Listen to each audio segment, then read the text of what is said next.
I am Genevieve Carter, 27 years old, and CEO of my own tech startup in Seattle. For 4 years, I have poured every ounce of my being into developing software that would revolutionize how businesses operate. My family never took me seriously. To them, I was always the baby who played with computers. When Thanksgiving approached, my mother texted that I was not ready to join the family table with their important guests. So I stayed home alone with my laptop. What happened next changed everything. If you have ever been underestimated by your family, drop a comment telling me where you are watching from, and subscribe to join others who turned rejection into triumph. Growing up in the Carter family meant living with constant comparison. Our Tudor-style mansion in the prestigious Broadmoor neighborhood of Seattle housed my father Jackson, a banking executive with old money connections, my mother Eleanor, who built her identity around perfect hostess duties and charity board positions, and my two older siblings, who were the golden children. Allison, 5 years, my senior, followed our father into medicine, becoming the neurosurgeon that made my parents beam with pride at every gathering. Thomas, 3 years older than me, took the legal route, joining a prestigious law firm and quickly making partner. Both had framed diplomas from Ivy League schools prominently displayed in my parents' living room, alongside professional photos in their respective uniforms of success. Then there was me, Genevieve, the unexpected third child. My earliest memories involve sitting alone at the massive dining table, watching my family praise my siblings, while occasionally glancing my way with expressions that ranged from mild disappointment to complete indifference. My father regularly dismissed my interest in computers. I still remember my 12th birthday when I asked for programming books instead of the designer clothes my mother had selected. "You want to play with computers," Jackson scoffed, exchanging knowing glances with my mother. "That is not a real career path, Genevieve. Your brother and sister are building foundations for actual professions." Even when I showed early aptitude teaching myself to code and creating a basic website for my mother's garden club at 14, the accomplishment was treated as a cute hobby. Thomas had just won his first mock trial competition at law school, and my primitive HTML creation barely registered. By high school, I had accepted my position as the family disappointment. I excelled in math and computer science, but these achievements were overshadowed by Allison completing her medical residency and Thomas clerking for a federal judge. Family dinners became exercises in invisibility. I would share news about winning the state technology competition, only to have the conversation immediately pivot to Allison's first solo surgery. Against my parents' wishes, I attended the University of Washington instead of applying to Harvard or Yale. I chose it for their excellent computer science program, but my parents saw it as further proof that I lacked ambition. When I dropped out during junior year to pursue my software idea full-time, the tenuous threads of family approval completely unraveled. "You are throwing your life away," my mother said, her voice tight with controlled anger. "We gave you every advantage, and you choose to waste it playing entrepreneur." My father was more direct. "No daughter of mine drops out of college to tinker with computers in some apartment. You will return to school immediately." But I didn't. Instead, I moved into a tiny apartment with my best friend Diana, who believed in my vision when no one else did. We converted our living room into a makeshift office, sleeping on futons and eating ramen while I coded for 18 hours a day. Diana took odd jobs to keep us afloat while I built my company from scratch. The first 2 years were brutal. My family's prediction of failure seemed increasingly likely as rejection followed rejection. Investors would listen politely to my pitch before declining. My parents would call occasionally, their questions thinly veiling their expectation of surrender. How much longer will this computer phase last? My mother would ask. The Patterson family has a wonderful son who just joined your father's bank. He could help you find a suitable position. Each family gathering became more painful.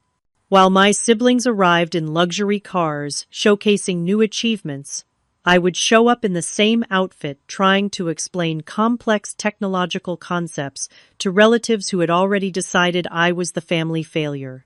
When Thomas made partner at 28, my parents threw an extravagant party. When I secured my first small client that same month, my news received a polite nod before conversation returned to Thomas. The turning point came in my third year of business. I developed a proprietary algorithm that could predict consumer behavior with unprecedented accuracy. A small tech blog featured my work, which caught the attention of James Whitman, a former Google developer looking for his next venture. He became my business partner, bringing both expertise and connections. Suddenly, Neuratech, my company, began gaining traction. We moved from my apartment to a small office space. We hired 3 employees. We landed contracts with mid-sized companies. For the first time, I could pay myself a modest salary. None of this impressed my family. "That is nice, dear," my mother said when I told her about our biggest contract to date. "Did you hear that Allison is being considered for chief of neurosurgery?" It was only when James and I developed our breakthrough product, an AI-driven data analytics platform that could revolutionize how companies make strategic decisions, that the trajectory truly changed. We called it Insight Engine, and early tests showed it outperforming competing software by 300%. Major tech companies began approaching us. What started as curious inquiries turned into serious acquisition talks. By early November, we were in final negotiations with tech giant, one of the biggest names in the industry. The numbers being discussed would make Neuratech one of the largest tech acquisitions of the year. For once, I thought my family would have to acknowledge my success. The deal was set to close the week of Thanksgiving, perfect timing to finally take my place at the family table as an equal. Thanksgiving in the Carter household was not merely a holiday, but an institution. My mother began planning in early October, ordering specialty ingredients from around the country and consulting with her personal chef about menu innovations that would impress without straying too far from tradition. The guest list was curated with surgical precision, always including a careful balance of family members and strategically selected outsiders who would raise the event's prestige. This year, with my company on the verge of a historic deal, I allowed myself to imagine a different Thanksgiving experience. For once, I wouldn't be the family member everyone politely tolerated. I would arrive with news that even my parents could not diminish. "I think this is the year they finally see you," Diana said as she helped me select an outfit for the occasion. We were at Nordstrom, and I was trying on a tailored burgundy dress that projected both success and understated elegance. "I don't need their validation," I replied, though we both knew it wasn't entirely true. "I just want them to stop treating me like I'm still 16 and playing with my computer." Diana gave me a knowing look. "You rehearsed your announcement in the mirror last night. I heard you." I blushed, caught in my contradiction. It had become a nightly ritual as the deal with tech giant progressed. I would stand before my bathroom mirror, practicing how I would casually mention that my little company had just been acquired for a sum that would make even my father pause. "I'll take this one," I told the sales associate, deciding on the burgundy dress. As she rang up the purchase, my phone buzzed with a text from my mother. "Thanksgiving arrangements." The subject line read, already making the event sound like a corporate function rather than a family gathering. The text itself was typical. "Eleanor Carter," a blend of instruction, and subtle criticism. Genevieve, we will begin at 4 o'clock sharp. Please arrive by 3:30 to help Allison with place settings. Thomas is bringing Sophia. Wear something appropriate, not those startup casual clothes you favor. I showed the text to Diana, who rolled her eyes. 4 years running a company, and she still thinks you dress in hoodies and flip-flops. I thought about responding with a photo of my new dress and its $400 price tag, but instead sent a simple confirmation. For once, I wanted to avoid any pre-dinner tensions. This Thanksgiving would be different. The week before the holiday was a whirlwind of final negotiations with tech giant. James and I spent 16-hour days with lawyers reviewing contract terms and making minor adjustments to ensure our technology would be properly implemented after acquisition. The deal was in its final stages, with only signatures remaining. We agreed to sign immediately after the holiday weekend, which would allow me to announce the acquisition as a done deal at Thanksgiving dinner. 3 days before Thanksgiving, I received the first hint that something was amiss. My mother called while I was in a meeting, leaving a voicemail that sounded unusually hesitant. Genevieve, darling, I wanted to discuss Thanksgiving arrangements. Please call me when you get a chance. I returned her call that evening. Eleanor Carter answered on the first ring, her voice carrying the artificial warmth she reserved for uncomfortable conversations. Genevieve, thank you for calling back. I wanted to let you know about a slight change to our guest list this year. Oh, I said immediately, alert to the caution in her tone. Yes, well, your father has invited the Marshalls. Richard Marshall, you know, from Tech Giant. My stomach dropped. Richard Marshall was the executive vice president at Tech Giant, who had been overseeing our acquisition. He was not directly involved in negotiations, but he would certainly know about the deal. And the Petersons will be joining us, Richard and Victoria. He just became CFO at Novatech.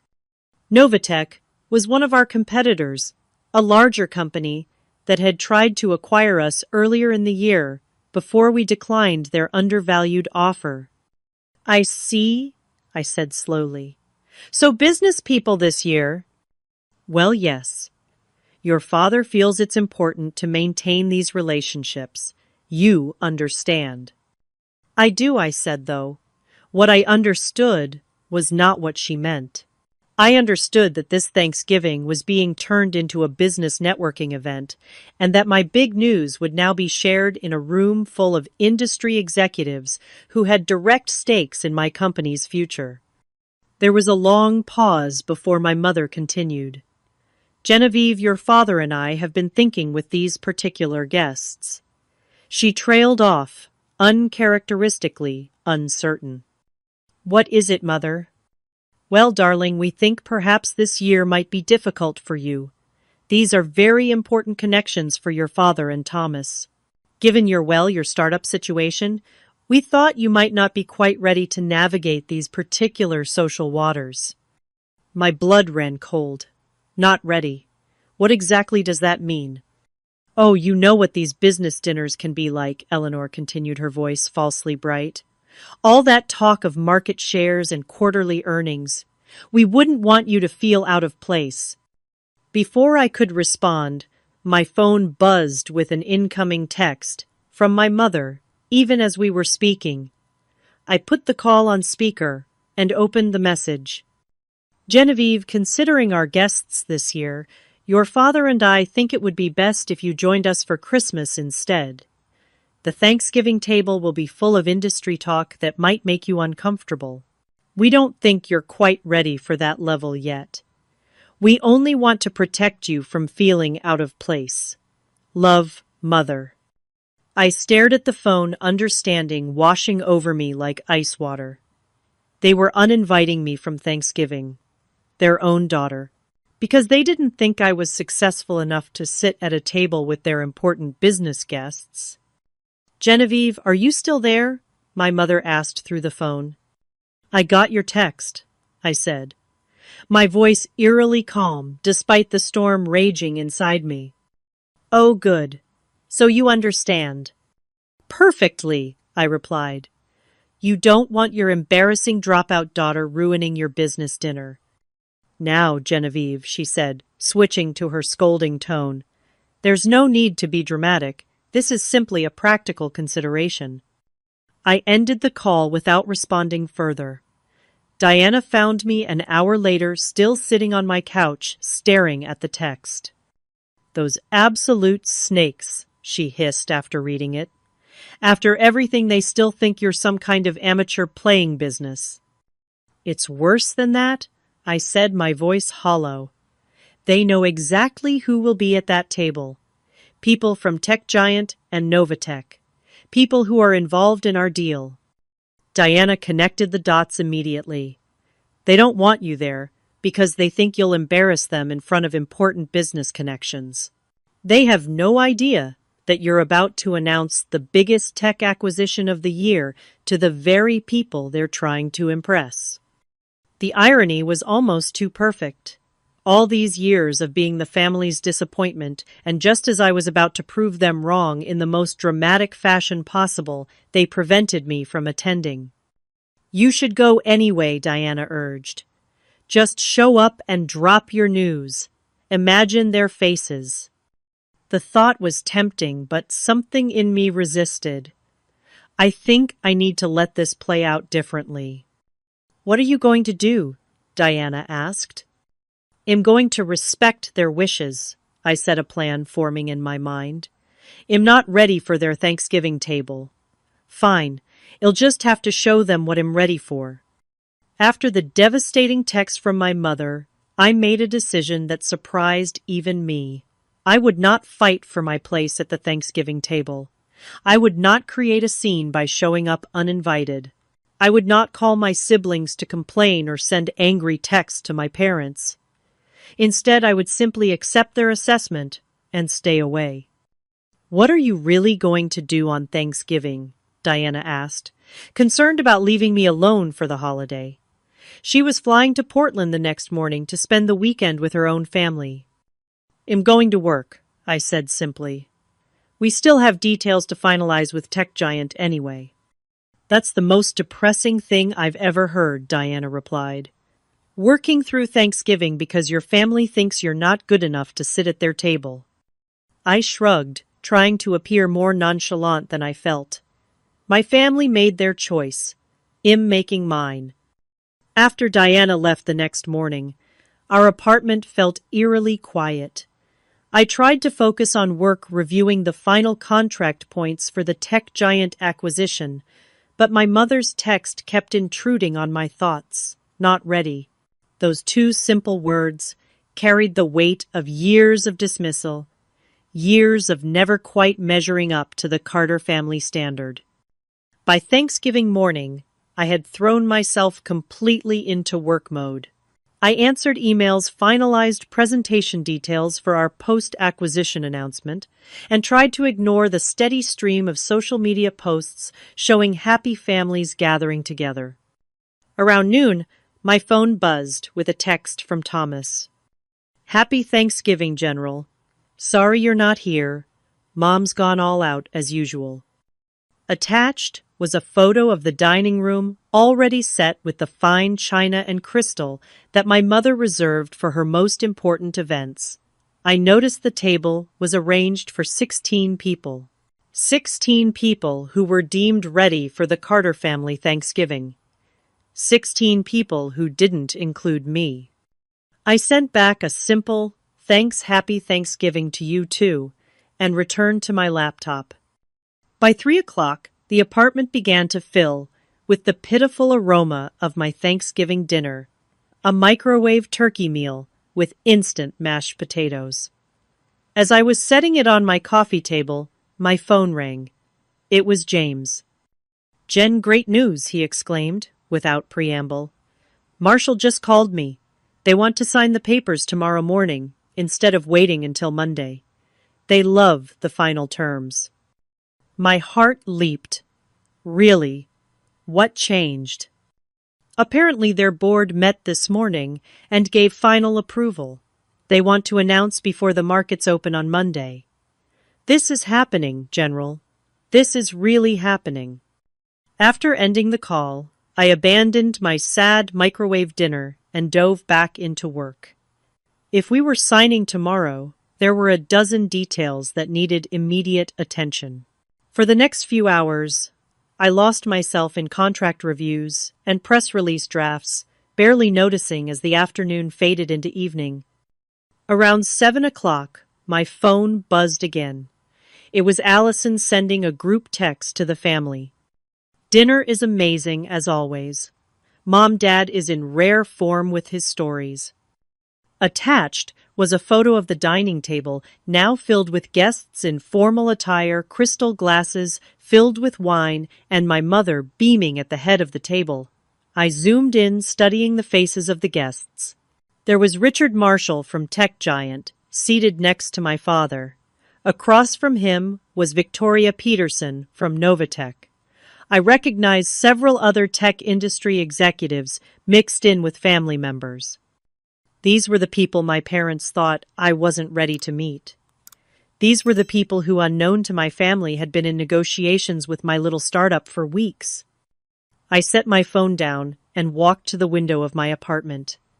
The Seattle skyline glittered in the distance lights from office buildings, creating a constellation of human ambition. Somewhere in that landscape was the Tech Giant headquarters, where tomorrow morning I would sign papers that would change my life forever. Another text came through, this time from Thomas. You would have been bored anyway. All business talk and Dad's bragging.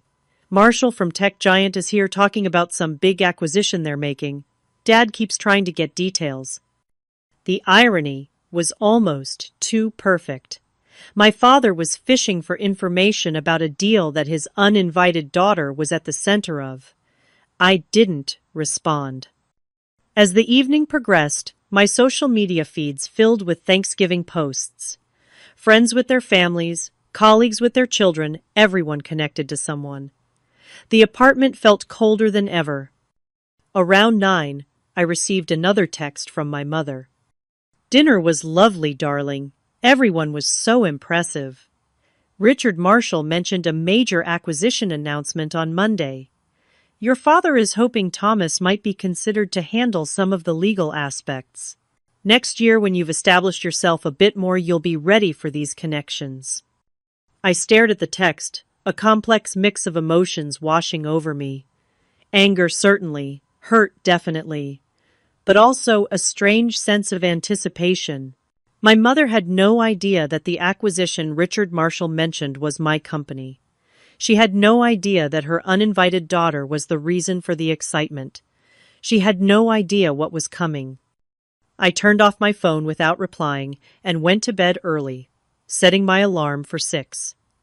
Tomorrow would be a big day, bigger than any of my family members could possibly imagine. My phone began buzzing at 5:47 a.m., 13 minutes before my alarm was set to go off. Half asleep, I fumbled to silence it, assuming it was the wake-up call.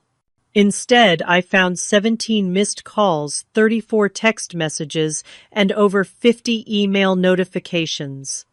Still groggy, I opened the first text. It was from James. Jen, wake up. Call me. Immediately. They broke the story early. Suddenly fully alert, I sat up and began scrolling through the messages. There were texts from college friends I hadn't heard from in years, former colleagues, even a few venture capitalists who had previously declined to invest in Neurotech. All contained variations of the same message. Congratulations on the acquisition. I jumped out of bed and called James. What happened? I demanded when he answered. Tech Giant issued the press release 4 hours ago. James shouted, his voice a mix of panic and excitement. It went out on the newswires at 2 a.m. our time. I just woke up to the news myself. They must have decided to announce before the Asian markets opened. Jen, it's everywhere. I rushed to my laptop, still trying to process what James was saying. We were supposed to sign the papers this morning and make a joint announcement next week. Something had changed. As my browser loaded, the reality began to sink in. The top headline on every tech news site told the same story: tech giant acquires Neurotech for record-breaking $2.7 billion. The largest AI analytics acquisition in tech history. My hands shaking, I turned on the television and flipped to the business news channel. There on the screen was a professional photo of me alongside the tech giant CEO, with the headline scrolling beneath: Breaking Tech Giant Announces Major Acquisition of Seattle Startup Neurotech. What are we supposed to do now? I asked James, my eyes fixed on the surreal image of my face on national television. We haven't even signed the papers yet. Their legal team called me 15 minutes ago, James replied. The papers are being sent over by courier. Apparently their board decided to accelerate everything after yesterday's meeting. The CEO wants to do a joint press conference at 10. My phone continued to buzz with incoming messages. I noticed one from Diana. "Oh my God, Jen. You're on every news channel. Call me." And then, as if on cue, a notification from my banking app appeared. The first installment of the acquisition payment had been deposited. I stared at the number, struggling to comprehend the string of zeros. I was now officially a multi-millionaire. The next hours passed in a blur. I showered and dressed in the nicest clothes I owned, knowing cameras would be capturing this day. The courier arrived with documents, which I signed with James on a video call, our attorneys present virtually. Press requests poured in faster than we could process them. By 9 o'clock, 3 hours after I'd woken to the news, I still hadn't heard from my family. Not a single text call or email. They had to have seen the news by now. Richard Marshall, who had been at their Thanksgiving table just hours earlier, was quoted extensively in the press release. At 9:30, my building doorman called up. "Miss Carter, there's a news crew in the lobby requesting an interview. Shall I send them up?" Normally, I would have declined, preferring to stick to the official press conference scheduled with Tech Giant. But a sudden inspiration struck me. "Yes, please, send them up." 10 minutes later, I was doing my first live television interview as the CEO of a company that had just made tech industry history. The reporter, clearly excited to have scored this exclusive, wasted no time getting to the dramatic questions. "Genevieve, this acquisition has taken the tech world by storm. The timing is particularly interesting, coming right after Thanksgiving. Were you celebrating last night when you got the news?" I paused, considering how to respond. The truth was too perfect not to share.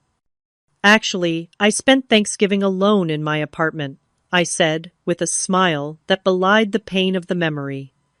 My family had a gathering with some important business guests, including executives from Tech Giant. They decided I wasn't quite ready to join them at the table this year. The reporter's eyes widened. Not ready. The woman who just negotiated the largest AI analytics acquisition in history. I nodded, maintaining my composure. Sometimes the people closest to you are the last to recognize your potential. The interview continued, covering the technical aspects of our software and the future plans under Tech Giant. But I could tell the human interest angle of my Thanksgiving exclusion had struck a chord. As the crew was packing up, the reporter couldn't resist one final question. "Will you be calling your family after this interview?" "They know where to find me," I replied simply.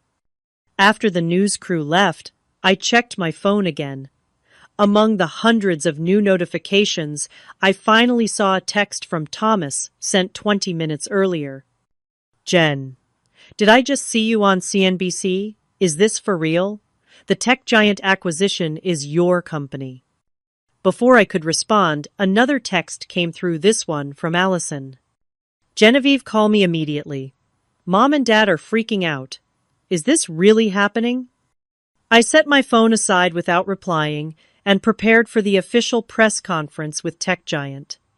This moment belonged to me and the team who had believed in our vision. My family would have to wait. The press conference was a triumph. Standing alongside the Tech Giant CEO, I outlined our technology and shared our vision for integration. Business reporters asked insightful questions about the platform, the valuation, and our growth trajectory. I answered each with confidence, years of technical knowledge flowing naturally. This was my world, and for once, I was being recognized as an expert in it.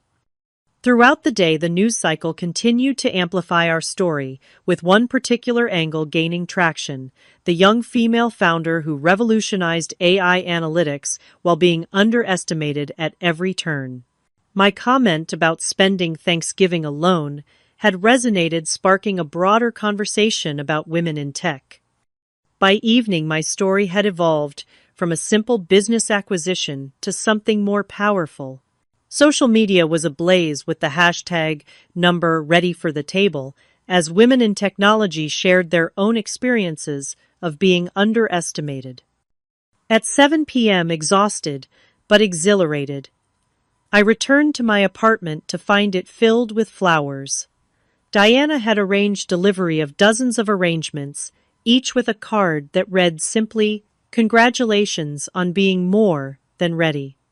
As I sank onto my couch, my phone buzzed again. This time, it was my father. After a full day of silence, he had finally decided to reach out. Genevieve, your mother and I are very surprised by today's news. We would like to discuss this development with you. Please call us when you have a moment. No congratulations, no acknowledgement of the achievement, just surprise and a request for discussion, as if I had created a problem to be solved rather than built a company valuable enough to command billions. I set the phone down without replying and opened my laptop. There were hundreds of emails to answer, interviews to schedule, and a new future to plan. My family would have to wait their turn, just as they had made me wait for my place at their table. The next morning, I arrived at our company headquarters early. We had moved into the space just 6 months ago, a modest office in a mid-tier building with views of Elliott Bay. It wasn't the gleaming glass tower of my father's bank, but it was ours, at least for now. Soon we would be relocating to the Tech Giant campus, with all the perks and prestige that came with being part of a tech giant. James met me in the lobby, his usual rumpled appearance, upgraded with what appeared to be a new shirt. "Ready for day 2 of being tech royalty?" he asked with a grin. I laughed, the first genuine laugh since the Thanksgiving text from my mother. Just trying to keep up with the emails. I've never been so popular. We had just stepped into the elevator when my phone buzzed. It was a message from our receptionist, Madison.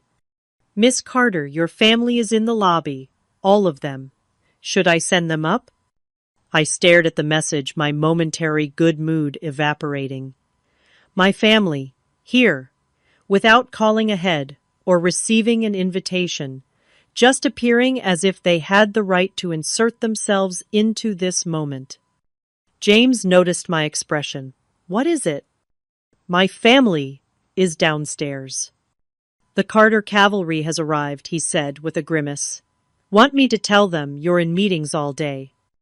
I considered it. The thought of avoiding this confrontation was tempting. But sooner or later this moment would come. Better to face it on my terms, in my territory. "Send them up," I texted back to Madison. "But give me 10 minutes. When the elevator doors opened on our floor, I went straight to my office, James following close behind. "Want me to stay?" he offered, his loyalty evident. "No, I need to handle this myself. But maybe hover nearby." James nodded, understanding perfectly. "I'll be in the conference room next door. Text if you need extraction. I took a moment to gather myself, straightening my desk and smoothing my hair. Then I sat in my chair, opened my laptop, and pretended to be engrossed in work. Let them find me busy, successful, unconcerned with their sudden appearance. 8 minutes later, there was a knock at my door, followed by Madison's voice. "Miss Carter, your family is here to see you." I looked up to see all four of them crowded in my doorway. My father Jackson, in his tailored suit and patrician posture. My mother Eleanor perfectly coiffed, even in what was clearly an emergency family intervention. Allison looking uncomfortable in scrubs, apparently, having come straight from the hospital, and Thomas his lawyers face a mask of professional neutrality. "Thank you, Madison," I said calmly. "Please bring coffee for everyone." My family filed in silently, taking in the modest office with varying expressions of surprise. I had never invited them here before, and they had never asked to visit. "You can sit," I said, gesturing to the chairs across from my desk. No one moved immediately. My father was staring at the wall behind me, where I had hung the framed cover of Technology Today featuring our software. My mother was examining my simple office furniture with barely concealed disapproval. Allison and Thomas exchanged glances, clearly uncomfortable. Finally, my father broke the silence. "Genevieve," he began, his voice carrying that particular tone of authority he used when beginning important pronouncements. "This is quite a surprise." "Is it?" I asked, keeping my voice neutral. "I've been building this company for 4 years. "Yes. Well," he continued, obviously thrown by my calm response. "We had no idea it had progressed to this level of significance."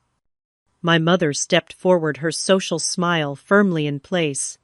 "Darling, what your father means is that we're all so proud of this unexpected achievement. If Wed had any idea that your little startup was being acquired by tech giant, well, naturally you'd have been included in Thanksgiving." There it was, the first attempt at rewriting history. "My little startup," I repeated. "The one that just sold for $2.7 billion. The number hung in the air between us. Allison audibly gasped, apparently unaware of the exact figure until this moment. "Yes? Well, quite impressive," my father said, visibly struggling to maintain his composure. "The Carter entrepreneurial genes clearly expressed themselves in you after all."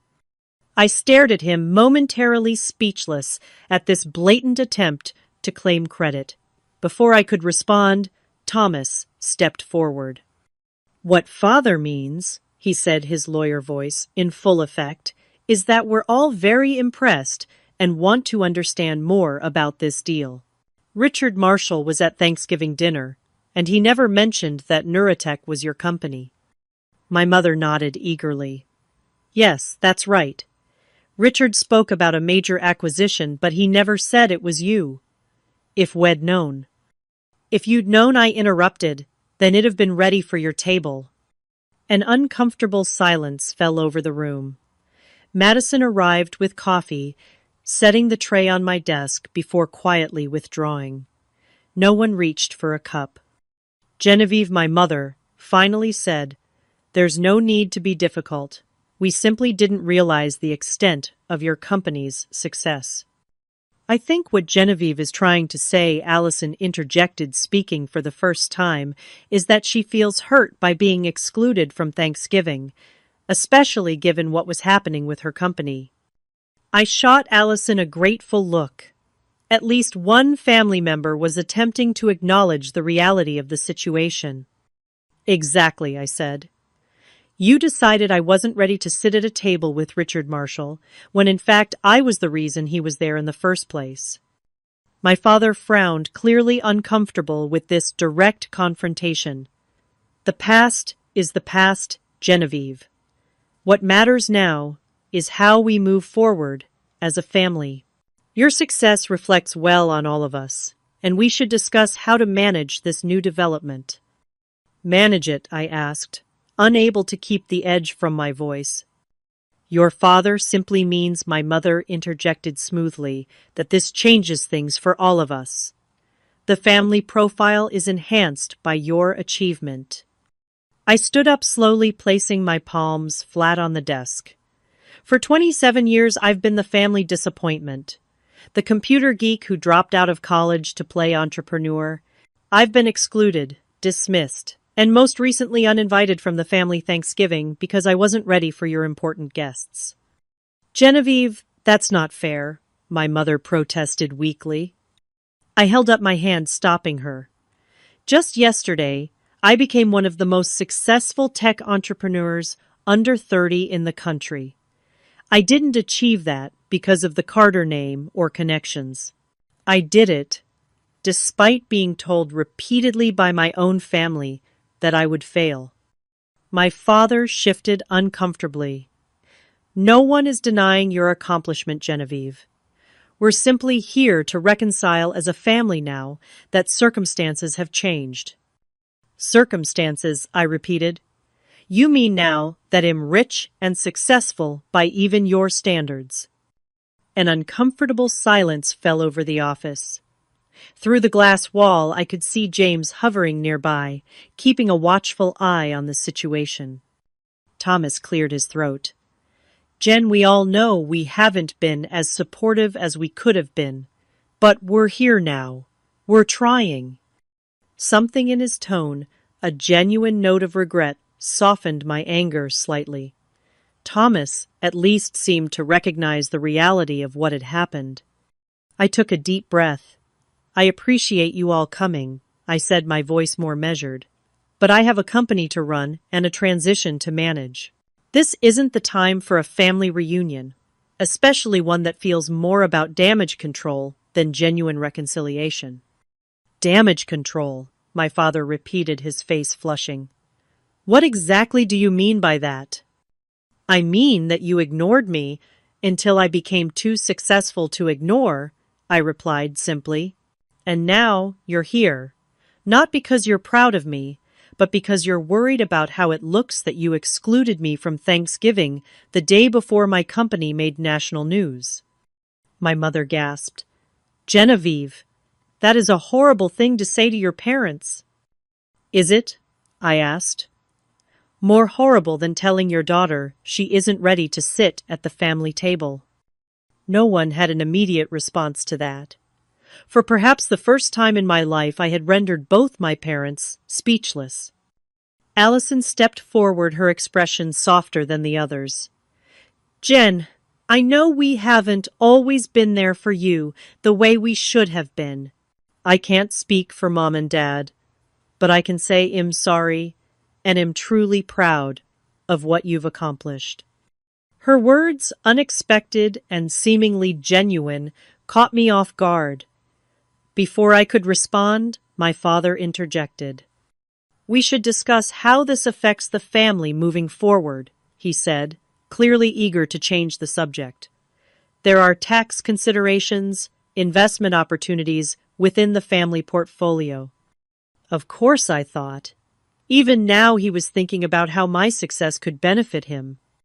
Dad, Thomas said, sharply, surprising all of us with his tone. Maybe this isn't the time for financial planning. Maybe we should just congratulate Genevieve and ask how we can support her. My father looked startled at being contradicted by his usually compliant son. Well, yes, of course. Congratulations, Genevieve. Now about the family implications. I had reached my limit. Thank you all for coming, I said, standing up straight and smoothing my skirt. But as I mentioned, I have a company to run. Perhaps we can continue this conversation another time. You're dismissing us, my mother asked, incredulous. I'm postponing a conversation that isn't productive right now, I corrected. I'm happy to meet when emotions aren't so high and we can talk honestly about how we move forward. My father stood abruptly. Very well. When you're ready to discuss this rationally, you know how to reach us. I watched silently as he guided my mother toward the door. Allison hesitated, then stepped forward, to give me a quick, awkward hug. "I'm really proud of you, Jen," she whispered, "and I'm sorry." Thomas lingered after our parents had exited. "I'm sorry too," he said simply. "They mean well in their own way." "Do they?" I asked, genuinely curious about his perspective. He sighed. "They only know one way to be successful. You created a different path, and that scares them.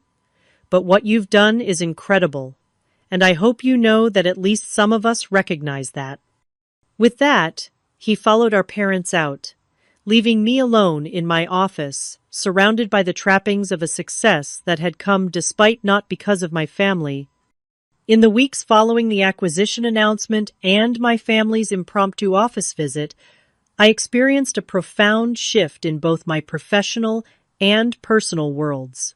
Tech Giant moved quickly to integrate our team, offering us prime office space on their Seattle campus and resources beyond what we could have imagined as an independent startup. James and I found ourselves in leadership positions within the larger organization, our expertise suddenly valued at the highest levels of the tech world.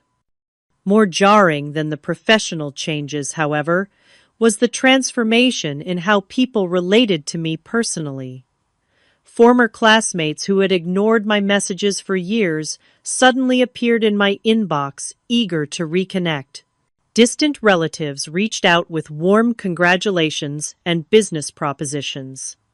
Invitations to exclusive events filled my calendar, my name now appearing on lists previously reserved for established tech luminaries.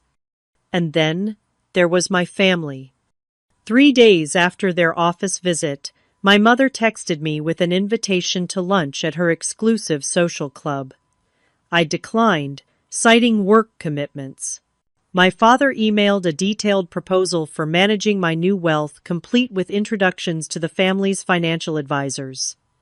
I replied with a polite thank you and mentioned I had already engaged my own team.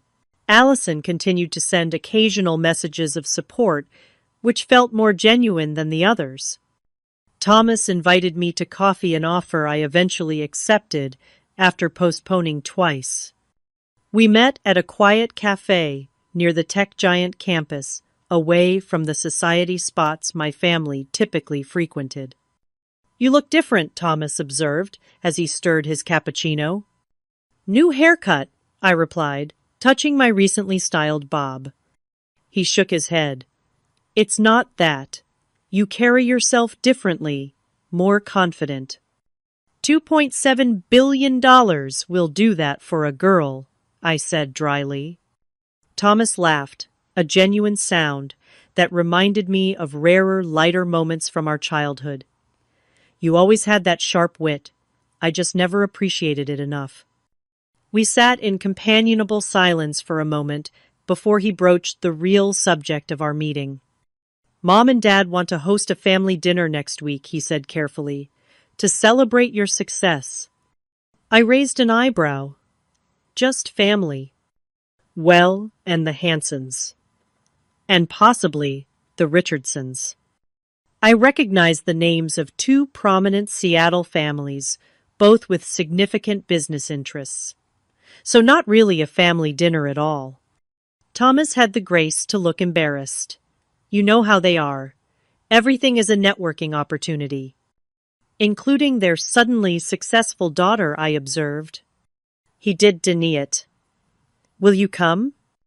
I considered the invitation, weighing my desire to maintain boundaries against the reality that I couldn't avoid my family forever. "Do they understand why what they did was hurtful?" Thomas sighed. "They're trying, General, in their own way. Dad has mentioned your acquisition at least a dozen times at his club. Mom is telling everyone how she always knew you had special potential." "But they still don't get it," I said, not really a question. "Probably not entirely," he admitted. "But does that mean you can't have any relationship with them?" His question hung in the air, between us, challenging me to consider what kind of future I wanted with my family. Did I want to maintain the rift, holding on to the justified anger of years of dismissal? Or Was there a way forward that acknowledged the past while creating something new?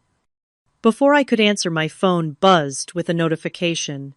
It was Diana reminding me about our company's holiday party planning meeting. The event would be our first major social function since the acquisition, and the guest list was proving contentious. I'll think about the dinner I promised Thomas as we parted ways. But no promises. Later that day, during the planning meeting, James raised a question that brought my family situation into sharper focus. "Should we invite immediate family members?" he asked, reviewing the draft guest list. "Several team members have parents or siblings who want to attend." The questions sparked an immediate debate among our team, with opinions divided on whether family members would enhance or complicate the professional celebration. As the discussion continued, I found my thoughts drifting to my own family. Would inviting them be a gesture of reconciliation or an invitation to further tension? "What's your take?" Jen James finally asked, bringing me back to the present. All eyes turned to me, waiting for guidance. In that moment, I realized that how I handled my own family's situation would set a precedent for our company culture moving forward. "Family is complicated," I said carefully. "For some of us, having family present would be supportive and affirming. For others, it might create tension or discomfort. I suggest we leave it to each individual to decide who represents family to them and whether they want those people present." The team nodded in agreement, and we moved forward with planning that allowed for personal discretion. But the question remained unresolved in my own mind. What did I want my relationship with my family to be, now that the power dynamic had shifted so dramatically? That evening, I scheduled a session with Dr. Patterson, a therapist I had been seeing sporadically since the early days of my company.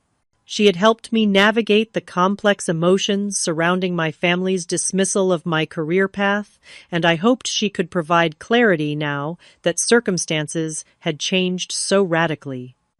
"So your family now wants to include you in events, even showcase you, after years of treating you as the family disappointment," Dr. Patterson summarized after I had explained the situation. "Exactly. And I don't know how to respond. Part of me wants to exclude them the way they excluded me, to make them feel what I felt. But another part wonders if that's just perpetuating the cycle." She nodded thoughtfully. "What would a healthy relationship with your family look like to you now?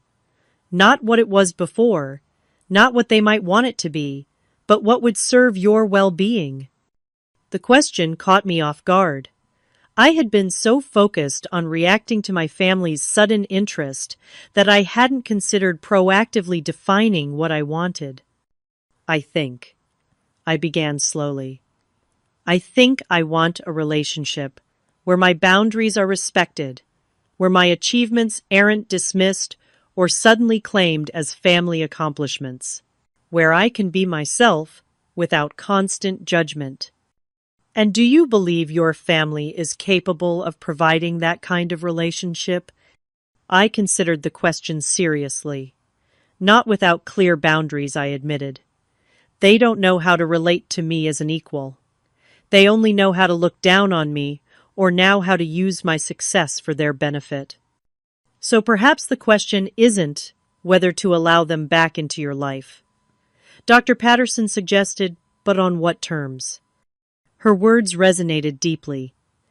The issue wasn't about inclusion or exclusion, but about establishing a new foundation for our relationship, one based on mutual respect, rather than hierarchical family dynamics. Armed with this clarity, I texted Thomas the next day, suggesting an alternative to our parents' proposed dinner. I would meet with my parents, but at a neutral location, a private dining room at a downtown restaurant rather than the family home. And it would be just the four of us without additional guests or networking opportunities. My mother replied almost immediately, clearly dismayed by my counter-proposal. "Darling, the Hansons were so looking forward to meeting you. Can't we include just a few close family friends? I held firm. This needs to be a family conversation, not a social event. Eventually, they agreed, though not without further attempts to expand the guest list. The evening of our dinner arrived, and I selected my outfit carefully, simple but expensive, projecting confidence without ostentation. I arrived exactly on time to find my parents already seated in the private dining room. Genevieve, my mother greeted me, rising for air kisses. You look lovely. My father stood as well, offering a formal handshake. Thank you for suggesting this dinner. We have much to discuss. The meal began with tense small talk about the weather and recent social events. My mother detailed her charity commitments, while my father discussed market trends, as though providing valuable insights I couldn't access elsewhere. It was their usual routine, establishing their importance, but now tinged with a new awareness of my changed status. Finally, as the main course was served, I steered the conversation to its real purpose. I want to discuss our relationship moving forward, I said directly. My parents exchanged glances.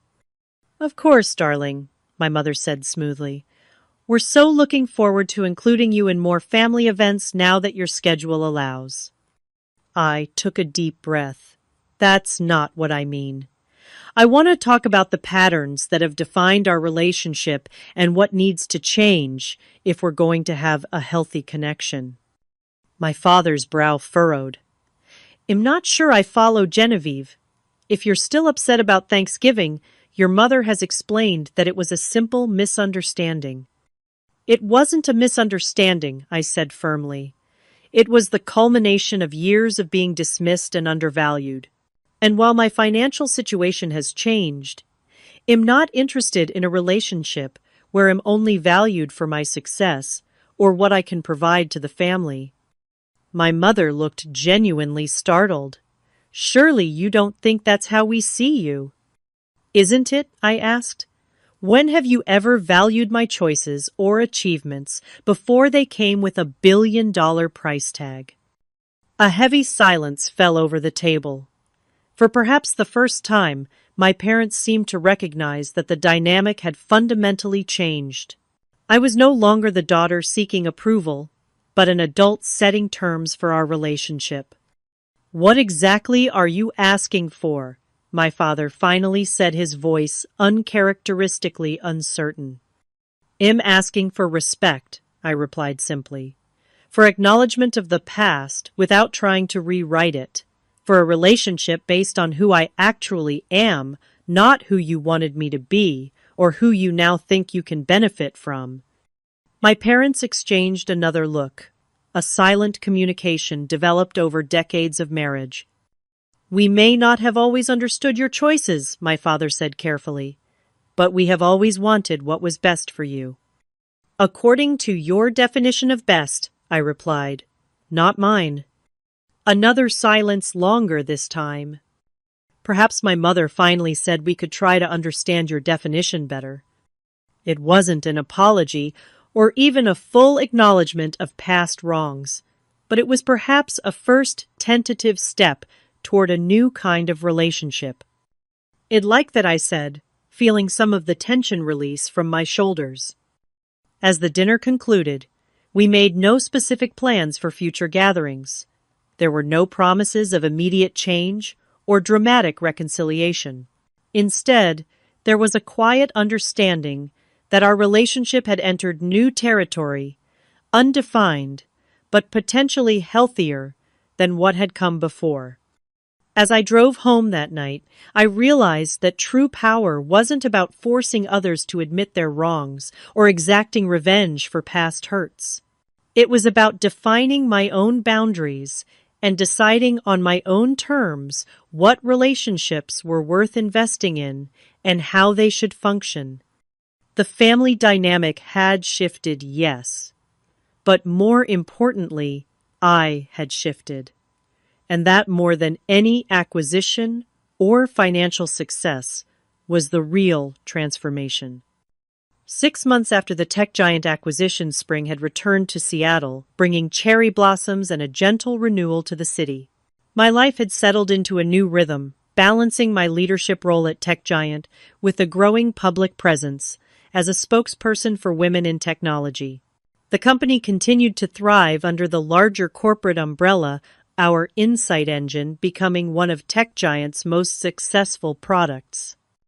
My apartment had been replaced by a modern home overlooking Lake Washington, spacious enough for entertaining but still reflecting my personal aesthetic rather than the ostentatious grandeur of my parents' estate. The walls were adorned with art from emerging local artists rather than the ancestral portraits that dominated my childhood home. Diana had moved into her own place, but remained a constant presence in my life, now heading our original team's research division at Tech Giant. James had recently gotten engaged, his newfound financial security, allowing him to propose to his longtime girlfriend with a ring he had been saving for over 3 years. As for my family, we had established a tentative new normal. The relationship remained complicated, marked by occasional tensions, but also by genuine efforts toward mutual understanding. My parents had not immediately transformed, but small changes suggested an evolving awareness of past mistakes. Most significantly, I had reclaimed Thanksgiving. This year, the holiday would be celebrated at my home, on my terms, with guests of my choosing. The invitation list included my core team from Neuratech close friends like Diana, and yes, my family members who chose to attend under the new parameters I had established. The morning of Thanksgiving, I stood in my kitchen, preparing coffee when my phone rang. It was my cousin Zoe, my Uncle Robert's daughter, who was 10 years younger than me. At 19, she was in her sophomore year at Washington State, studying computer science.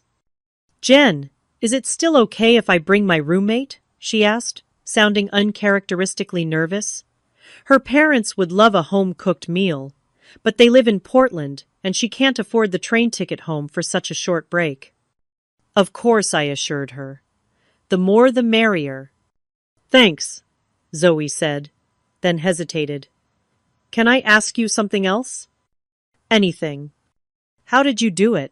Keep going when everyone thought you were making a mistake." "My dad called last night and went on this long rant about how I'm wasting my potential in computer science when I could be in pre-med or pre-law." I felt a pang of recognition so sharp it nearly took my breath away. The patterns continued generation after generation.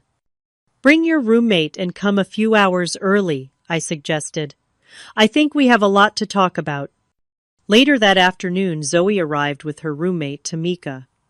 While Diana entertained Tamika with stories of our early startup days, I took Zoe to my home office, a bright space overlooking the lake.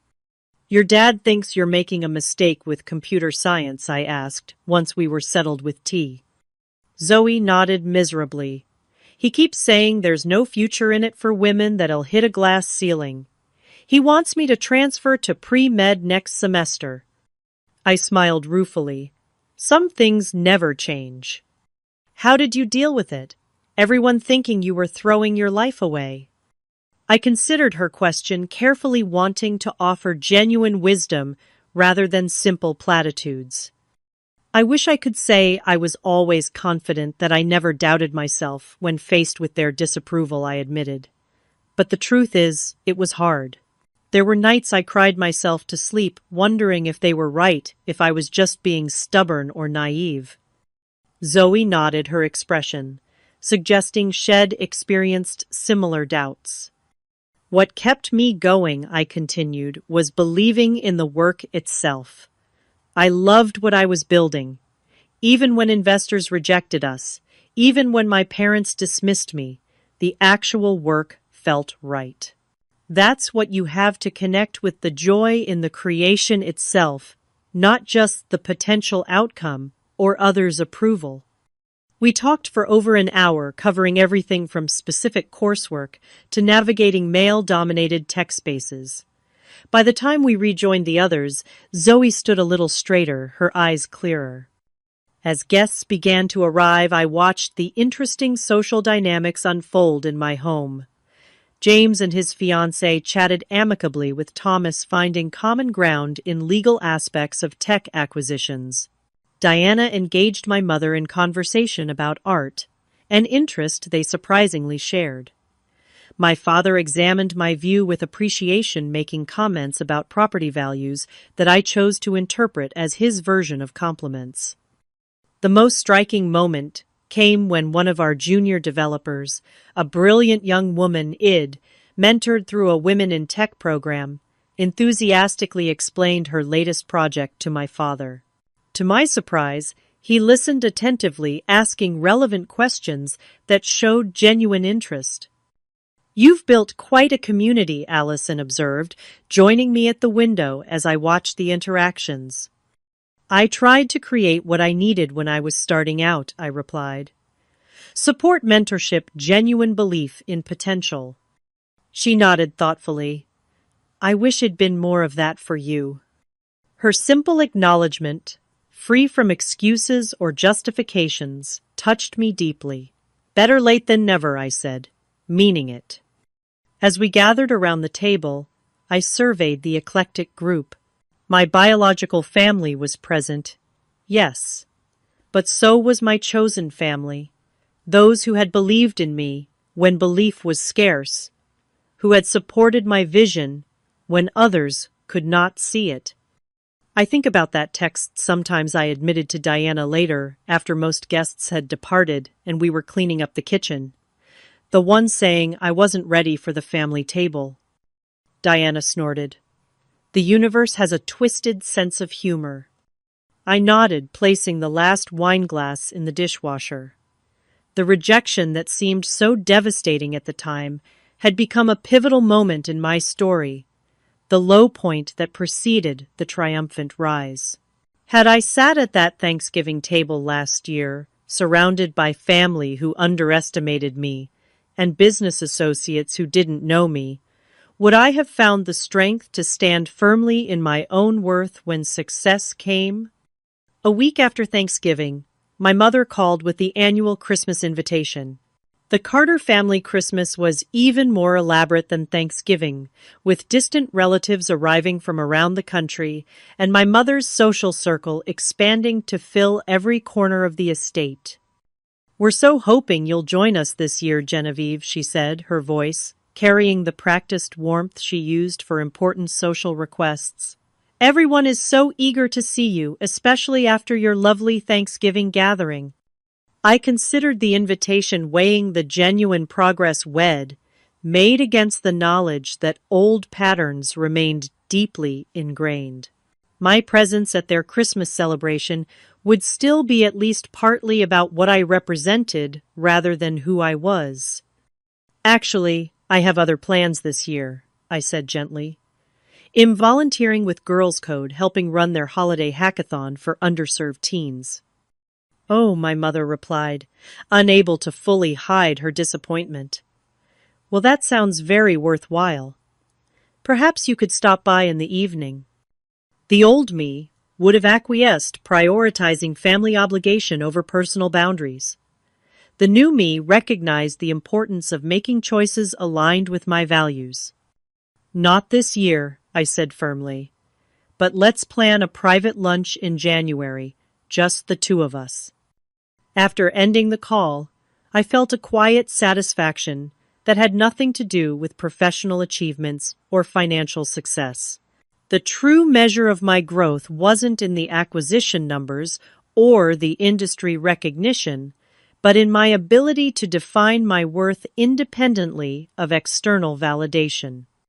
The journey from that painful Thanksgiving rejection to today had taught me that true success isn't measured by who welcomes you to their table, but by your courage to build your own table and fill it with those who genuinely celebrate your authentic self. As I look toward the future, I realized that the most valuable outcome of my success wasn't the money or status, but the freedom to live according to my own definition of what matters. The freedom to choose which relationships to nurture, which traditions to honor, and which new paths to forge. Have you ever had to prove your worth to people who should have believed in you from the start?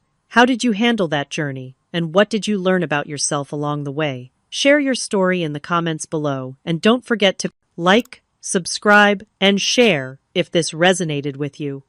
Remember, sometimes the people who don't make space for you at their table are unknowingly giving you the push you need to build something greater than they could imagine. Thank you for listening, and may you always find the courage to define success on your own terms.